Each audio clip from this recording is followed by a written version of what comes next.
Hey guys, in this video you will learn how to merge text without using concatenate.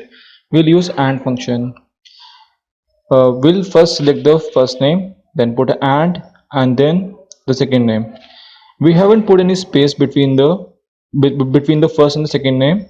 You can see both the names are connected without a space between them. But we want a space. For space, what we have to do is equal to first name and inverted commas begin space inverted commas close and second name. With this you will get a space between the two names.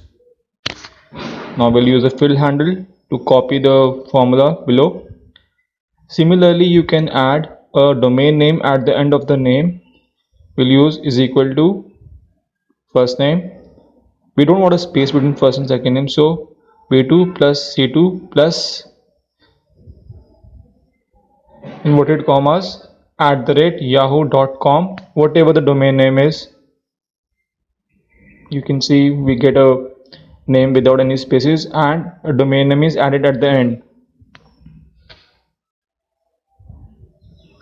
Thank you.